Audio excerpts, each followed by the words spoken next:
Formula One, the pinnacle of racing technology, has seen its fair share of groundbreaking innovations. But what happens when the pursuit of the unfair advantage leads to innovations so genius they get banned? Today, we're delving into the world of Formula One and exploring 10 ingenious innovations that pushed the limits, broke the rules, and eventually faced the ban hammer. So let's dive into this video today and learn the intriguing stories behind these banned F1 innovations. Number 10, exotic fuels. In Formula One, teams want their cars to be the fastest, including the fuel they use. Back in the 1980s, there were not many rules about the kind of fuel teams could use.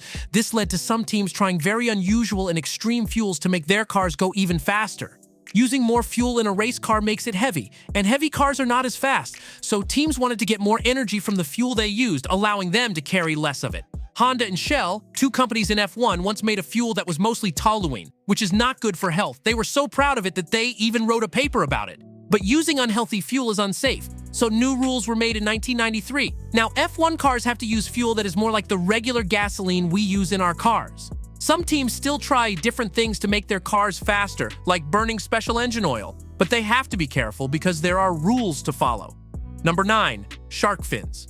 Recently, F1 cars have been about making small improvements because the big changes are no longer allowed. To enhance performance, teams added shark fin-like structures made of carbon fiber to their cars. These fins were introduced in 2017 to follow new car design rules. The idea was to use these fins with smaller rear wings to make cars faster. Some teams thought they could get better results with these new designs, but after just one season, shark fins disappeared. Why? Some teams didn't like how they made the cars look. The final decision came when McLaren's boss said the fins didn't leave enough space for sponsor logos, which was a big concern for them. Number 8, traction control. Traction control is a tech often seen in cars for better grip, but it's no longer allowed in F1. This smart system uses electronics to prevent wheels from slipping too much. It's handy on roads and gives an edge on the track. In 1993, F1 made a big move banning electronic aids like traction control. They wanted racing to be tougher and fairer for all teams. But here's the twist. Despite being banned, traction control made headlines in 1994. Benetton faced accusations of using traction control. F1 investigated their car's computer and found odd software. Benetton said it was inactive. No proof showed they used it, but debates linger.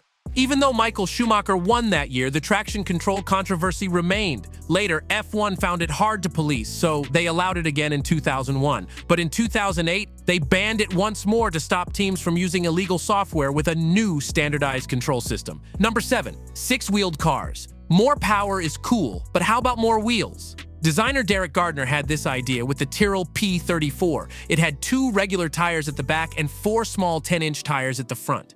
Gardner thought the small front tires have more grip and fit nicely behind the front spoiler, maybe helping with aerodynamics. But the P34 didn't do so well. It only won one race in 2 seasons, 1976 and 1977. Yet, it's still an iconic F1 car. Even though Tyrrell didn't nail it, other teams tried the six-wheeler idea. March showed off a car with 4 big rear wheels in 1977 but couldn't finish it. Ferrari thought about putting 4 wheels on one rear axle like a dually truck. Williams even made a prototype 6-wheeler in 1982, the FW08B. It had 2 front wheels and 4 back wheels, all the same size. Williams hoped this design would make it easier to add aerodynamic stuff. Testing looked good, but the FW08B never raced. 6-wheeled cars were banned before the 1983 season. Number 6, active suspension. Active suspension is a clever system that adjusts the car's settings when the road changes. It's common in regular cars, but not in F1. Lotus was the first to use it in the 1980s, but Williams made it big in F1. Williams rocked the F1 world by winning 2 championships with their special suspension in 1992 and 1993. Their cars felt alive. You could see them jiggling in the garage before a race.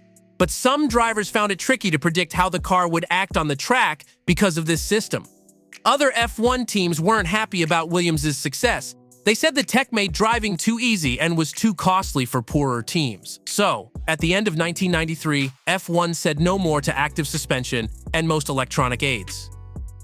Number 5, Brabham BT46 Bafan car. Race cars need something called downforce to stick to the track, and there are 2 ways to get it: stick wings on top or create a low-pressure area underneath. The second way is cool because it adds grip without slowing the car. In 1978, Brabham, a British F1 team, took this idea to the max with the BT46B. The designer, Gordon Murray, who later made the McLaren F1 supercar, added a fan. This fan sucked air from underneath the car through the engine bay. Before Brabham revealed their trick, they told their drivers to go slow in qualifying so others wouldn't catch on. It worked. Niki Lauda won the race. But other teams got mad, and Bernie Ecclestone, Brabham's boss, decided to retire the BT46B instead of arguing about whether it was legal or not. Number 4. Ground effect. The late 1970s and early 1980s, the ground effect was the secret sauce for winning F1 cars. It's like when planes get extra lift near the ground. F1 teams, starting with Lotus, found that it could also give more downforce with less drag. These special F1 cars had wing-shaped parts directing air into side pods. The trick? Sliding skirts sealed the car's bottom to the track, creating a suction effect that glued the car down, like what Gordon Murray did with the Brabham BT46B fan car. The Lotus 78 was the first to use this ground effect, and soon, other teams followed. It, along with turbocharged engines, made F1 cars super fast. But good times didn't last. In 1983, F1 said all cars must have flat floors, ending the ground effect era. They were worried about safety because these cars could corner at much higher speeds, and a broken underbody seal could lead to big trouble. Number 3. McLaren brake steer. In the late 1990s, McLaren thought 2 brake pedals would be better for their F1 car. The 1997 McLaren MP 4/12 had a second brake pedal just for the rear wheels. They called it brake steer, and it was meant to help the car turn better in corners. They wanted to fix something called understeer, where the car feels like it's going straight even when you turn the steering wheel.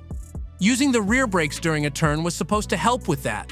In tests, McLaren said it made the car half a second faster per lap, and the drivers liked it. McLaren kept it a secret, but someone noticed the brakes glowing in the middle of a turn, where they shouldn't be braking. Other teams found out, and the brake steer was banned in 1998. But it wasn't all bad. McLaren still won the championship that year with a car that had regular brakes. They also used a version of brake steer in some of their road cars. Number 2. Williams CVT. In the 1990s, Williams, one of F1's top teams, tried something unexpected: a continuously variable transmission, CVT, in a race car. Usually, CVTs are used in regular cars for smoother rides and better fuel efficiency, but not for racing. Williams put a prototype CVT in their FEW15C, a car that eventually won the championship in 1993. The idea was to gain an advantage. A CVT doesn't have fixed gears, so it could save a little time on laps, and the engine could stay in its power zone more easily. However, new rules in 1994 required transmissions to have a set number of fixed gears, and that ended Williams' experiment. Despite this setback, CVTs are now commonly used in everyday cars from companies like Nissan, Subaru, and Honda. Number 1. Lotus 88 twin chassis.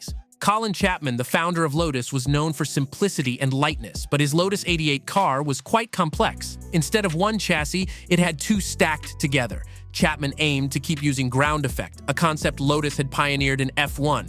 But rulemakers started limiting ground effect by banning parts that sealed the car to the track. Chapman built an outer chassis around the main one to work around this. The outer part, where the body was fixed, could move separately. The idea was that air pressure would press this outer part to the ground, creating the seal needed for ground effect. However, this design didn't make it to the track. Other teams objected, and the car got banned before it could race.